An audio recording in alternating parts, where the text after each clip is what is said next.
الحمد لله نحمده ونستعينه ونستغفره ونستهديه ونؤمن به ونتوكل عليه ونعوذ بالله من شرور أنفسنا ومن سيئات أعمالنا من يهد الله فهو المهتد ومن يضلل فلن تجد له وليا مرشدا أشهد أن لا إله إلا الله وحده لا شريك له وأشهد أن نبينا محمدا عبده ورسوله أرسله بالهدى ودين الحق ليظهره على الدين كله ولو كره المشركون اللهم صل على رسولك سيدنا وحبيبنا محمد وآل محمد اللهم بارك على سيدنا وحبيبنا محمد وآل محمد كما صليت وباركت على خليلك إبراهيم وآل إبراهيم إنك حميد مجيد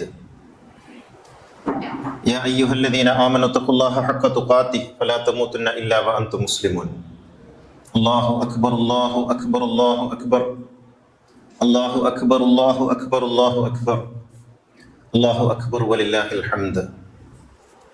ബഹുമാന്യരായ സഹോദരന്മാരെ, സഹോദരികളെ, ജീവിതത്തിൽ തഖ്വയുണ്ടായിരിക്കണമെന്നും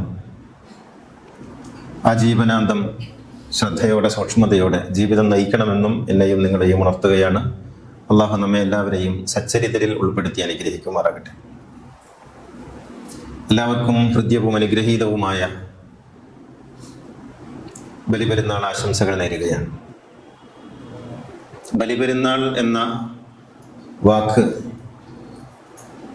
ബലിയെ ആണ് സൂചിപ്പിക്കുന്നത്. ഇത് ബലിയുടെ പെരുന്നാളാണ്.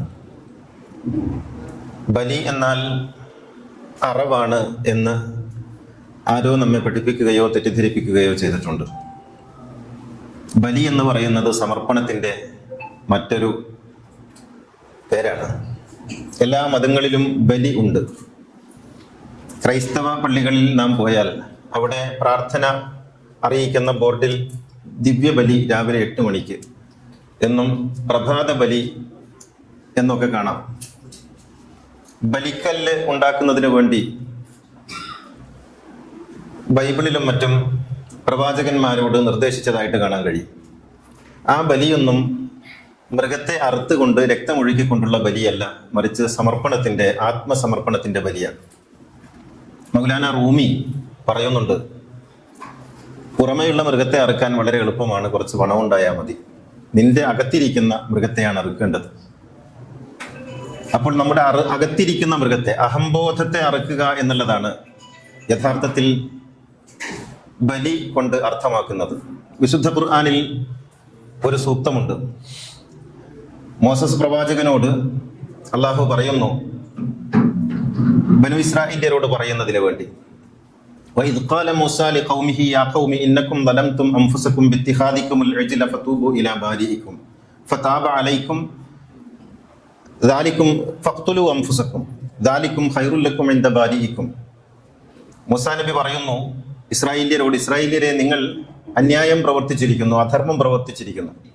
അതുകൊണ്ട് നിങ്ങൾ നിങ്ങളെ തന്നെ കൊല്ലുക, നിങ്ങൾ നിങ്ങളെ തന്നെ കൊല്ലുക എന്ന മൂസാ പ്രവാചകന്റെ വാക്ക് ഏറെ ചിന്തിക്കേണ്ടതാണ്.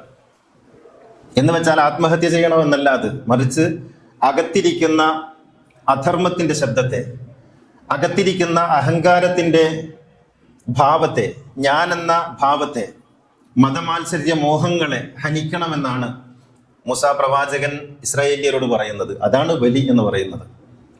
അല്ലാതെ 5000-ഓ 10,000-ഓ കൊടുത്തൊരു പാവം ജീവിയെ വാങ്ങി അതിൻ്റെ കഴുത്തിൽ കത്തിവെച്ച് എന്നിട്ട് പ്രസാദിക്കുന്ന ഒരു ദൈവത്തെക്കുറിച്ചാണ് സങ്കല്പിക്കുന്നതെങ്കിൽ നാം അള്ളാഹുവിലേക്കോ അള്ളാഹുവിനെ പരിചയപ്പെടുത്തിയ പ്രവാചകനിലേക്കോ എത്തിയിട്ടില്ല. കാരുണ്യവാനായ ദൈവം എന്ന സങ്കല്പവും ബലിയും തമ്മിൽ, എന്ന് വെച്ചാൽ അറവും തമ്മിൽ എവിടെയാണ് സന്ധിക്കുന്നത് എന്ന് നിങ്ങളൊന്ന് ആലോചിച്ച് നോക്കണം. ആരൊക്കെയോ ചെയ്തു വന്ന ഒരു കർമ്മം അന്ധമായി പിന്തുടരുന്നതിന് പകരം നാം നമ്മുടെ ബുദ്ധിയും യുക്തിയും ഉപയോഗിച്ച് നാം ആചരിച്ചു പോരുന്ന ആചാരങ്ങളെ സംബന്ധിച്ച് ആലോചിക്കേണ്ടതുണ്ട് എന്നാണ് എനിക്ക് പ്രിയപ്പെട്ടവരോട് പറയാനുള്ളത്. അല്ലാഹു അക്ബർ, അല്ലാഹു അക്ബർ, അല്ലാഹു അക്ബർ, ലാ ഇലാഹ ഇല്ലല്ലാഹു വല്ലാഹു അക്ബർ, അല്ലാഹു അക്ബർ വലില്ലാഹിൽ ഹംദ്. ഒരിക്കൽ ഒരു സൂഫി ഗുരുവിന്റെ അടുത്ത് ഒരു ശിഷ്യൻ വന്ന് ചോദിച്ചു, ഗുരു, ഞാൻ എൻ്റെ സമ്പാദ്യം ഉപയോഗിച്ച്, കൂട്ടിവെച്ച പണം ഉപയോഗിച്ച് ഈ പ്രാവശ്യം ഒരു മൃഗത്തെ വാങ്ങി പെരുന്നാളിന് ബലിയറുക്കാൻ നിശ്ചയിച്ചിരിക്കുന്നു. അപ്പോൾ ഈ ഗുരു ചോദിച്ചു, ബലിയറുക്കുന്നത് കൊണ്ട് നിനക്ക് എന്താണ് ലഭിക്കുക? അദ്ദേഹം പറഞ്ഞു, പുണ്യം ലഭിക്കും. അപ്പോൾ ഈ ഗുരു പറഞ്ഞു, എങ്കിൽ ഈ പുണ്യം എത്രമാത്രം വിലകെട്ടതാണ്. ഒരു മൃഗത്തെ അറുത്തിട്ട് ലഭിക്കുന്ന ഒരു പുണ്യമാണെങ്കിൽ ആ പുണ്യം അർത്ഥശൂന്യമല്ലേ? പണമുള്ളവർക്കൊക്കെ മൃഗത്തെ വാങ്ങാമല്ലോ. അപ്പോൾ പണം കൊടുത്ത് വാങ്ങാൻ കഴിയുന്നതാണോ പുണ്യം? അകം ശുദ്ധീകരിക്കലാണ് പുണ്യം. അതിനാൽ നീ നിന്റെ ഉള്ളിലുള്ള ചെന്നായയെ കൊന്നുകളയുക, നിന്റെ ഉള്ളിലുള്ള സിംഹത്തെ കൊന്നുകളയുക, നിന്റെ ഉള്ളിലുള്ള കാട്ടുപോത്തിനെ കൊന്നുകളയുക. ഉള്ളിലാണ് വന്യമൃഗങ്ങളൊക്കെ ഇരിക്കുന്നത്. നമ്മുടെയൊക്കെ ഉള്ളിലുണ്ട്. ഒരിക്കലും തീരാത്ത ആർത്തിയുമായി അപരന്റെ സ്വത്തിലേക്ക് കണ്ണയക്കുന്ന, അപരന്റെ സ്വത്തിനെ കുറിച്ച് ചിന്തിക്കുന്ന, അപരന്റെ അനുഗ്രഹങ്ങളെ അസൂയയോടെ വീക്ഷിക്കുന്ന ഒരു ചെന്നായ മനുഷ്യരുടെ ഉള്ളിലുണ്ട്.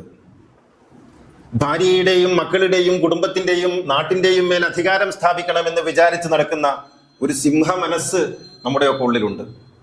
വൃത്തികേടിലേക്ക് മാത്രം കണ്ണു വായിക്കുന്ന ഒരു കഴുകൻ ഇരിക്കുന്നുണ്ട് നമ്മുടെ ഉള്ളിൽ. അതിനെയാണ് കൊല്ലേണ്ടത്. ബലി എന്ന് പറയുന്നത് അതാണ്. നമ്മുടെ ഉള്ളിലിരിക്കുന്ന മൃഗീയ വാസനകളെ, നമ്മുടെ ഉള്ളിലിരിക്കുന്ന പൈശാചിക ഭാവങ്ങളെ, നമ്മുടെ ഉള്ളിലിരിക്കുന്ന മാനുഷിക വിരുദ്ധങ്ങളായ ചിന്തകളെയെല്ലാം ഒന്നൊന്നായി കൊന്നുകളയുന്നതാണ് യഥാർത്ഥത്തിൽ പെരുന്നാളിന്റെ ബലി എന്ന് പറയുന്നത്. അല്ലാഹു അക്ബർ, അല്ലാഹു അക്ബർ, അല്ലാഹു അക്ബർ, ലാ ഇലാഹ ഇല്ലല്ലാഹു അല്ലാഹു അക്ബർ, അല്ലാഹു അക്ബർ വലില്ലാഹിൽ ഹംദ്. ഈ പെരുന്നാൾ നമുക്ക് മറ്റൊരു സന്ദേശം കൂടി നൽകുന്നുണ്ട്. അൽ ഖൽഖു ഇയാലുല്ലാഹ് എന്നുള്ളതാണ് ആ സന്ദേശം. സൃഷ്ടികൾ മുഴുവൻ ദിവ്യ കുടുംബമാണ് എന്നുള്ളതാണത്. അത് വരുന്നത് ഒരു മഹാപ്രവാചകനിൽ നിന്നാണ്. യഹൂദ മതം ഏതൊരു പ്രവാചകനിലാണോ സന്ധിക്കുന്നത്, ക്രൈസ്തവ മതം ഏതൊരു പ്രവാചകനിലാണോ ചെന്നു ചേരുന്നത്, ഇസ്ലാം മതം ഏതൊരു പ്രവാചകന്റെ പൊക്കിൾക്കൊടിയുമായിട്ടാണോ ബന്ധപ്പെട്ടു നിൽക്കുന്നത്, ഭാരതീയ മതം ഏതൊരു പ്രവാചകനെയാണോ എപ്പോഴും പല പേരുകളിൽ ആവർത്തിച്ചു കൊണ്ടിരിക്കുന്നത്, ആ മഹാപ്രവാചകന്റെ ഓർമ്മയാണ് ബലിപെരുന്നാൾ എന്ന് പറയുന്നത്. അത് ഇബ്രാഹിം പ്രവാചകനാണ്, അബ്രഹാം പ്രവാചകനാണ്, ബ്രഹ്മം എന്ന് ഭാരതീയർ പറയുന്ന പ്രവാചകനാണ്. ആ പ്രവാചകനിലേക്കാണ് എല്ലാ മതദർശനങ്ങളും ചെന്നു ചേരുന്നത്. അതൊരു ഉറവയാണ്. പല വഴികളിലൂടെ സഞ്ചരിക്കുന്ന പല നദികളായി തീരുന്ന ഒരൊറ്റ ഉറവ. അവിടെ നിന്ന് നാം ചിന്തിക്കാൻ തുടങ്ങിയാൽ ഇക്കാണുന്നതെല്ലാം ഒന്നാണെന്ന് നമുക്ക് ബോധ്യപ്പെടും. പല മതസാരവും ഏകമെന്ന് പരാതുലകിൽ ഒരാനയിൽ അന്ധരെന്ന പോലെ പലവിധ യുക്തി പറഞ്ഞ് പാമരന്മാർ അലവത് കണ്ടലയാതമർന്നിടേണം എന്ന് ശ്രീനാരായണ ഗുരു പറയുന്നത് പോലെ എല്ലാ മതങ്ങളുടെയും സാരസത്ത ഒന്നാണെന്ന് നമുക്ക് ബോധ്യപ്പെടുന്നത് ഇബ്രാഹിമിനെ കുറിച്ച് നമ്മൾ ചിന്തിക്കുമ്പോഴാണ്. ഇബ്രാഹിമിനെ കുറിച്ച് ചിന്തിക്കാൻ നമ്മൾക്ക് നിസ്കാരത്തിൽ നിരന്തരമായി ഓർമ്മപ്പെടുത്തുന്നുണ്ട്. നിങ്ങൾ ആലോചിച്ചിട്ടുണ്ടോ എന്ന് എനിക്കറിയില്ല. അല്ലാഹുമ്മ സല്ലി അലാ മുഹമ്മദിൻ വ ആലി മുഹമ്മദ് എന്ന് പറഞ്ഞതിന് ശേഷം നാം പറയുന്നത് കമാ സല്ലൈത അലാ ഇബ്രാഹിമ വ ആലി ഇബ്രാഹിം എന്നാണ്. എന്തിനാണ് അങ്ങനെ ഒരു പ്രാർത്ഥന നിസ്കാരത്തിന്റെ ഒടുവിൽ കൊണ്ടുവന്ന് വെച്ചത് എന്ന് ആലോചിക്കുമ്പോൾ നമുക്ക് മനസ്സിലാക്കാൻ കഴിയും, ആ മഹാപ്രവാചകനെ ഓർക്കാതെ ഒരു പ്രാർത്ഥനയും പൂർണ്ണമാവില്ല. ആ മഹാപ്രവാചകനെ കുറിച്ച് ചിന്തിക്കാതെ ഒരു മതദർശനവും ഉൾക്കൊള്ളാൻ ആർക്കും കഴിയില്ല. ഒരു വേദവും അവിടെ ചെന്ന് അവസാനിക്കാതെ തരമില്ല. അതുകൊണ്ട് ആ പ്രവാചകനെ ഓർക്കണം. ആ പ്രവാചകനെ ഓർക്കുമ്പോൾ നിങ്ങൾക്ക് ക്രിസ്ത്യാനിറ്റിയെ വെറുക്കാൻ കഴിയില്ല, നിങ്ങൾക്ക് ഹിന്ദു മതത്തെ അകറ്റാൻ കഴിയില്ല, നിങ്ങൾക്ക് യഹൂദ മതത്തെ മാറ്റി നിർത്താൻ കഴിയില്ല. എല്ലാം ഇതിന്റെ തന്നെ വ്യത്യസ്ത വകഭേദങ്ങളാണെന്ന് മനസ്സിലാക്കാൻ കഴിയും. അതുകൊണ്ട് ഇബ്രാഹിം നബിയുടെ സന്ദേശം ഉൾക്കൊള്ളാൻ നാം തീരുമാനിക്കുമ്പോൾ സകല മതങ്ങളും സത്യമാണെന്നും സകല വേദങ്ങളും സത്യമാണെന്നും എല്ലാ മതങ്ങളിലും കലർപ്പുകൾ പിൽക്കാലത്ത് ഉണ്ടായിട്ടുണ്ടെന്നും ആ കലർപ്പുകൾ മാറ്റി നിർത്തിയാൽ ശുദ്ധഭാവത്തിൽ എല്ലാ മതങ്ങളും ഒന്നാണ് എന്ന സത്യത്തിലേക്ക് നമുക്ക് എത്തിച്ചേരാൻ കഴിയും. അല്ലാഹു അക്ബർ, അല്ലാഹു അക്ബർ, അല്ലാഹു അക്ബർ, ലാ ഇലാഹ ഇല്ലല്ലാഹു അല്ലാഹു അക്ബർ, അല്ലാഹു അക്ബർ വലില്ലാഹിൽ ഹംദ്. ഇന്ന് നാം ഓർക്കേണ്ടുന്ന മറ്റൊരു പ്രധാനപ്പെട്ട സംഭവമുണ്ട്. അത് മുഹമ്മദ് നബിയുടെ അവസാനത്തെ പ്രഭാഷണമാണ്. മുഹമ്മദ് നബി ഒരു വലിയ പ്രഭാഷകനൊന്നും ആയിരുന്നില്ല. മുഹമ്മദ് നബി വളരെ പതുക്കെ ചുരുങ്ങിയ വാക്കുകളിൽ തന്റെ ശിഷ്യരോട് സംവദിച്ച ഒരു ഗുരുവാണ്. വാക്കുകൾ കുറച്ചുപയോഗിക്കുന്ന, ഒരു പക്ഷേ വാക്കുകളിൽ പിശുക്ക് കാണിക്കുന്ന ഒരാളായിരുന്നു മുഹമ്മദ് നബി. പക്ഷെ അദ്ദേഹം ദീർഘമായി പ്രഭാഷണം നടത്തിയ ഒരു രംഗമുണ്ട്. അത് ഹജ്ജിന് വന്ന് തിരിച്ചു പോകുന്നതിന് മുമ്പായി പെരുന്നാൾ ദിവസം മക്ക പള്ളിയുടെ മുന്നിൽ വെച്ച് അദ്ദേഹം നടത്തിയ ഒരു പ്രഭാഷണമാണ്. അത് തന്റെ സാധാരണ നിലയ്ക്കുള്ള സ്വാഭാവിക ശൈലിയിൽ നിന്ന് ഭിന്നമായി അല്പം ദീർഘമായി സംസാരിച്ചു. ഏതാണ്ട് 8 മിനിറ്റ് ദീർഘിച്ച ഒരു സംഭാഷണം. മുഹമ്മദ് നബി ഒരിക്കലും 8 മിനിറ്റ് ഒന്നും സംസാരിക്കാറില്ല. നമ്മളെ പോലെയുള്ള പ്രഭാഷകനല്ല മുഹമ്മദ് നബി. ആറ്റിക്കുറുക്കിയ വാക്കുകളിൽ കാര്യമാത്ര പ്രസക്തമായ കാര്യങ്ങൾ മാത്രം പറഞ്ഞ് സമൂഹത്തിന് സമയം വിട്ടുകൊടുക്കുന്ന ഒരു ഗുരുവാണ് മുഹമ്മദ് നബി. അന്ന് അദ്ദേഹം പറഞ്ഞ പ്രഭാഷണങ്ങളിൽ ചില കാര്യങ്ങൾ നിങ്ങളുമായി പങ്കുവെക്കാൻ ഈ ഏത് ദിനത്തിൽ ഞാൻ ആഗ്രഹിക്കുന്നു.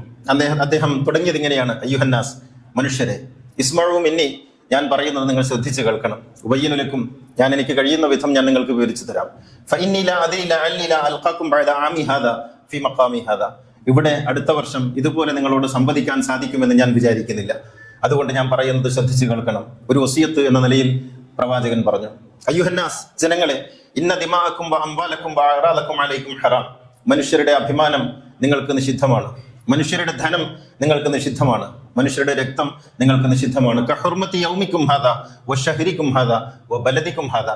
ഈ ദിവസം പോലെ പവിത്രമാണ്, ഈ മാസം പോലെ പവിത്രമാണ്, ഈ നാട് പോലെ പവിത്രമാണ്. അതുകൊണ്ട് മനുഷ്യരുടെ അഭിമാനം കവർന്നെടുക്കരുത്, അവരുടെ സ്വത്ത് അന്യായമായി തട്ടിയെടുക്കരുത്, അവരുടെ രക്തം ചിന്തരുത്.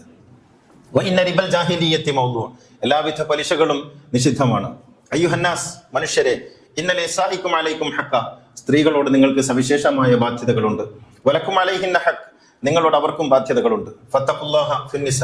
അതുകൊണ്ട് സ്ത്രീകളുടെ കാര്യത്തിൽ നിങ്ങൾ ദൈവത്തെ പ്രത്യേകമായി ശ്രദ്ധിക്കേണ്ടതായിട്ടുണ്ട്. വസ്തൗസൂ ബിഹിന്ന ഖൈറ. അവരോട് നല്ല നിലയിൽ മാത്രം വർത്തിക്കുകയും നല്ലത് മാത്രം പറയുകയും ചെയ്യുക. അയ്യുഹന്നാസ്, മനുഷ്യരെ, ഇന്ന റബ്ബക്കും വാഹിദ്. നിങ്ങളുടെ ദൈവമൊന്ന്. വ ഇന്ന അബാക്കും വാഹിദ്. നിങ്ങളുടെ പിതാവൊന്ന്. കുല്ലുക്കും മിൻ ആദം. നിങ്ങളെല്ലാം ആദമിന്റെ മക്കൾ. വ ആദമു മിൻ തുറാബ്. ആദമാകട്ടെ മണ്ണിന്റെ മകൻ. അതുകൊണ്ട് നിങ്ങൾ തമ്മിൽ യാതൊരു തരത്തിലുള്ള ഭേദങ്ങളുമില്ല. അല്ല, അറിയണം, ലാ ഫദ്ല അറബിയൻ അല അജമി. അറബിക്ക് അനറബിയേക്കാൾ യാതൊരു ശ്രേഷ്ഠതയുമില്ല. വലാലി അജമിയൻ അല അറബി. അനറബിക്ക് അറബിയേക്കാളും ശ്രേഷ്ഠതയില്ല. വലാലി അഹ്മർ അല അസ്വദ്.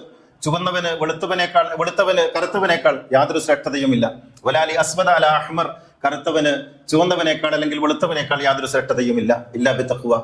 സ്വഭാവ മഹിമ കൊണ്ടും ദൈവഭക്തി കൊണ്ടും മാത്രമാണ് ശ്രേഷ്ഠത കൈവരിക്കാൻ കഴിയുക. ഇത് പ്രവാചകന്റെ വസിയത്താണ്. ഇതിൽ എന്തൊക്കെ ഉൾക്കൊണ്ടിട്ടുണ്ട് എന്ന് നിങ്ങൾ ആലോചിക്കണം. സ്ത്രീകളെ സംബന്ധിച്ച് പ്രവാചകൻ പറഞ്ഞു, മനുഷ്യന്റെ ആദരണീയതയെക്കുറിച്ച് പ്രവാചകൻ പറഞ്ഞു, മനുഷ്യന്റെ അഭിമാനത്തെക്കുറിച്ച് പ്രവാചകൻ പറഞ്ഞു. ഒരുപക്ഷെ പ്രവാചകൻ ഈ ലോകത്തിന് നൽകിയ ഏറ്റവും വലിയ വസിയത്ത് അതായിരുന്നു എന്ന് നമ്മൾ ഓർക്കണം.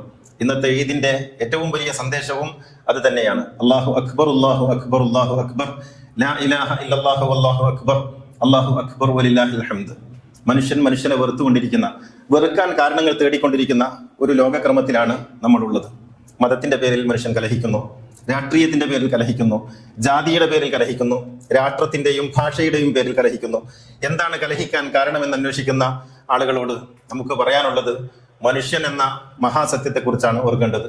മതങ്ങൾ മനുഷ്യന് വേണ്ടിയുള്ളതാണ്, വേദങ്ങൾ മനുഷ്യന് വേണ്ടിയുള്ളതാണ്.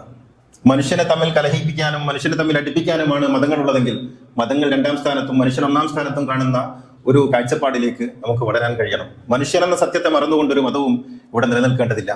മനുഷ്യൻ എന്ന സത്യത്തെ മറന്നുകൊണ്ട് ഒരു രാഷ്ട്രീയവും ഇവിടെ നിലനിൽക്കേണ്ടതില്ല. മനുഷ്യനാണ് സത്യം. മനുഷ്യന്റെ ഏകതയെക്കുറിച്ചാണ് പ്രവാചകന്മാർ പറഞ്ഞിട്ടുള്ളത്. മനുഷ്യന്റെ ഐക്യത്തെക്കുറിച്ചാണ് വേദങ്ങൾ സംസാരിക്കുന്നത്. ഭിന്നിക്കാൻ ഒരു മതം നമുക്ക് ആവശ്യമില്ല, ഭിന്നിക്കാൻ ഒരു ദർശനവും നമുക്ക് ആവശ്യമില്ല. ഒന്നിക്കാനാണ് നമ്മെ പഠിപ്പിക്കേണ്ടത്. പഠിപ്പിച്ചിട്ടുള്ളതും അത് തന്നെയാണ്. വേദങ്ങളെല്ലാം പറഞ്ഞുകൊണ്ടിരിക്കുന്നത് ഒന്നിക്കാനും ഒന്നിപ്പിക്കാനുമാണ്. അതിനാൽ എല്ലാവിധ ഭേദങ്ങൾക്കും അപ്പുറത്ത് മനുഷ്യനെ കാണാൻ കഴിയുന്ന ഒരു ദർശനമാണ് മതമായി രൂപപ്പെടേണ്ടത്. അല്ലാഹു അക്ബർ, അല്ലാഹു അക്ബർ, അല്ലാഹു അക്ബർ, ലാ ഇലാഹ ഇല്ലല്ലാഹു വല്ലാഹു അക്ബർ, അല്ലാഹു അക്ബർ വലില്ലാഹിൽ ഹംദ്. അവസാനമായി എനിക്ക് പറയാനുള്ളത്, വേദനിക്കുന്ന മനുഷ്യരെ ചേർത്ത് പഠിക്കുന്നിടത്താണ് യഥാർത്ഥത്തിൽ ദൈവം പ്രസാദിക്കുന്നത്, അള്ളാഹു കരുണ കാണിക്കുന്നത്. അറുത്ത് കളയാൻ അല്ലെങ്കിൽ അറുത്ത് മാംസം നൽകാൻ വേണ്ടി പണം ചെലവഴിക്കുന്നവരോട് എനിക്ക് പറയാനുള്ളത്, നിങ്ങൾ ചെയ്യുന്നത് നല്ല കാര്യമാണ് എന്ന് തന്നെ വെക്കുക. അത് പുണ്യമാണ്, സുന്നത്താണ് എന്ന സങ്കല്പം ശരിയാണ് എന്ന് തന്നെ വെക്കുക. എങ്കിൽ പോലും അതിനേക്കാൾ നല്ല കാര്യമുണ്ടെങ്കിൽ അതല്ലേ ചെയ്യേണ്ടത്. ഒരു സുന്നത്ത് നടപ്പിലാക്കുന്നതിന് എന്തിനാണ് നമ്മൾ ഇങ്ങനെ വാശി പിടിക്കുന്നത്? എന്താണ് അത് ഒരു അടയാളമായി നമ്മൾ കൊണ്ടു നടക്കേണ്ടത്? സുന്നത്ത് എന്ന് പറഞ്ഞാൽ തന്നെ എന്താണ്? അത് ചെയ്തില്ലെങ്കിൽ പ്രശ്നമില്ലാത്ത, ചെയ്താൽ പുണ്യം ലഭിക്കുമെന്ന് കരുതുന്ന ഒരു കാര്യം മാത്രമല്ലേ? അപ്പോൾ അതിനേക്കാൾ മെച്ചപ്പെട്ടതുണ്ടെങ്കിൽ അതല്ലേ ചെയ്യേണ്ടത്? ലോകത്ത് എന്തെന്തൊക്കെ പ്രശ്നങ്ങൾ അനുഭവിക്കുന്നവരുണ്ട്. നമ്മുടെ നാട്ടിൽ ഓരോരുത്തർ ആലോചിച്ച് നോക്കൂ. നിങ്ങളുടെ കുടുംബത്തിലില്ലേ വേദന അനുഭവിക്കുന്നവരില്ലേ? നിങ്ങളുടെ അയൽപക്കത്തില്ലേ?